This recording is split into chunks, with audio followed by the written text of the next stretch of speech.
Giorgio Cafiero, the CEO of Gulf State Analytics. Giorgio, your overriding thoughts right now? Well, it's clear that the war in Gaza continues to dangerously regionalize and internationalize, and now the risk of the U.S. getting dragged into a long drawn-out new war in the Middle East went up significantly today.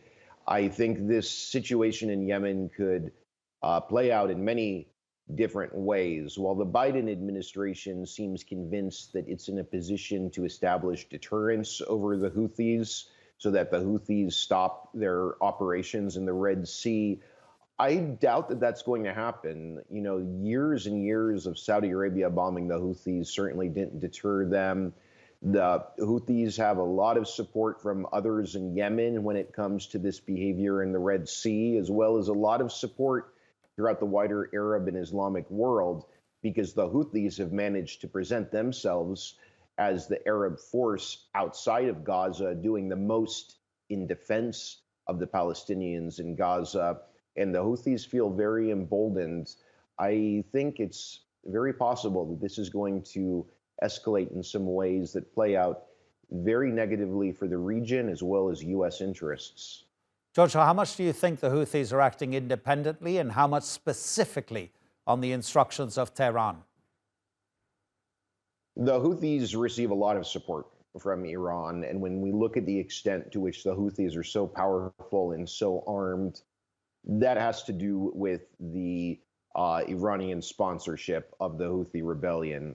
But just because the Houthis receive a lot of support from Iran does not mean that they are under Iran's control or taking orders from Iran. The Houthis act with agency, and at times when Iran asks them to do something they don't want to do, they often won't do it. So I think it's important to avoid looking at the Houthis as just one Iranian proxy in Yemen. An ally, a partner of Iran, yes, but a proxy, no. We've just had a statement from Joe Biden. It says he will not hesitate to direct further measures after these airstrikes on Houthi targets in Yemen. We don't know who he's spoken to, but that's a quote from the Reuters news agency. Is he in danger of doing exactly what he's hoping will not happen? The reason he's been sending Antony Blinken and other emissaries to the Middle East, that these attacks could be the start of what the Americans fear, and many fear, will become a wider regional conflict. Yeah, I definitely agree with you. While Blinken was recently meeting with officials and leaders in a whole host of countries in the Middle East, he kept on stressing that the Biden administration is focused on preventing the Gaza war from spilling into other parts of the region. But I think many of the policies of the Biden administration help us understand why the conflict has spilled into other parts of the Levant and the Red Sea and Yemen. And right now, I think it's really clear that the Biden administration is recklessly engaged in certain behaviors with these military strikes in Yemen that seriously increase the chances of this spilling into more areas of the region. And I think it's very counterproductive if the Biden administration is genuinely committed to trying to contain and mitigate the war in Gaza. Let's not forget that all the shipping lanes in the Red Sea could be free and there could be no issues with Houthi operations in the Red Sea if the Biden administration would use its leverage over Israel to bring Israel to a ceasefire. Because of political reasons, the Biden administration has chosen not to do that, and the whole region is in a very dangerous place because of that decision making. Giorgio, here's the full statement. It's kind of paraphrased. Biden saying, as I said, that he won't hesitate to direct further measures after airstrikes on the Houthi targets in Yemen.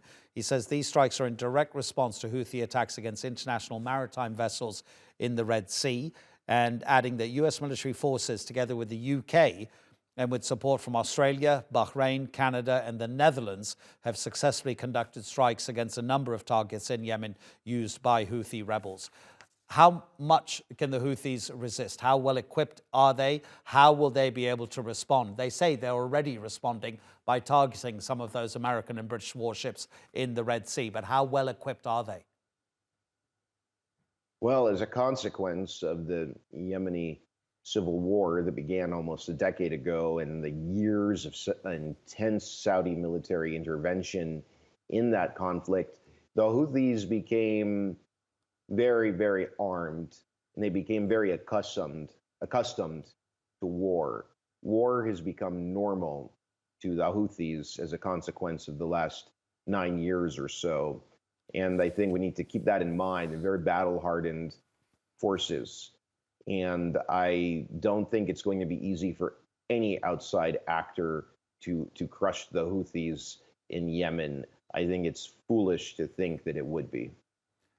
Do you actually think that it's a good idea what the Americans and the British are doing now? And I'm only asking you that because specifically of the British Prime Minister Rishi Sunak now making a statement, and this is all breaking news, Giorgio.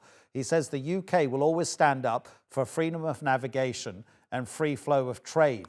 If this is about trade, is it the right way to go about it? The Americans and the British and that operation, which includes 10 countries plus the UK and the US, I believe, they could be protecting those ships rather than attacking the Houthis. That would have been another option. I don't think this is a wise course of action. What I think would have been the sane and the reasonable course of action would be to focus on bringing Israel to a ceasefire in Gaza.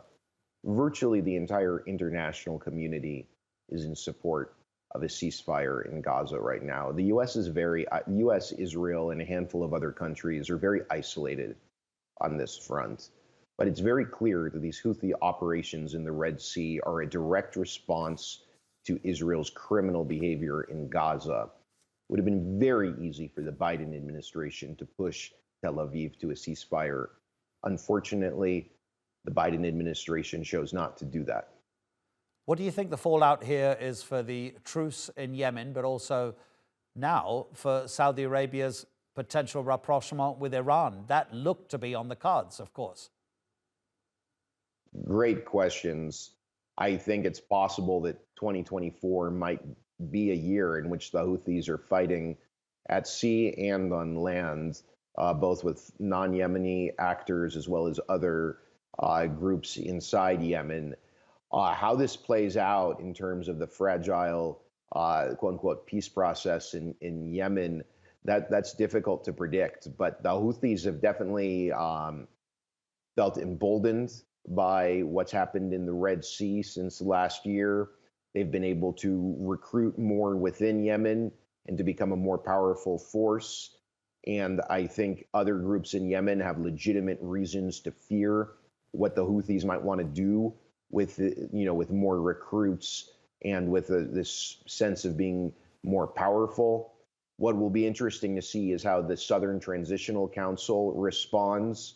I think the STC might try to take advantage of this situation to present itself to the international community as the only reliable and credible anti-Houthi force within Yemen that can take responsibility for maritime security in the Gulf of Aden and the Red Sea. So how the relationship between the STC and other actors in Yemen plays out will be important to see. Getting to your question about Saudi Arabia and Iran, I think both Riyadh and Tehran want to keep the détente on track. I don't think either side wants to see the situation in Yemen result in hostilities resuming in Saudi-Iranian relations. So I think there will probably be a lot of communication between Saudi and Iranian officials to try to mitigate the situation in Yemen. Let's keep in mind, from the Saudi perspective, they want to see to it that whatever happens in Yemen doesn't result in threats to the kingdom's security. The leadership in Saudi Arabia is focused on making Vision 2030 successful. That requires peace and stability inside Saudi Arabia. A scenario whereby Houthi drone or missile attacks against Saudi targets resume, that's nightmarish. And I think Saudi Arabia is probably going to be contacting officials of many countries in the region, including Iran, Sultanate of Oman, other countries to try to do what it can to keep a lid on things and see to it that the violence in Yemen does not spill into Saudi Arabia. Giorgio Cafiero from Gulf State Analytics, thanks so much for putting it all into perspective for us, Giorgio.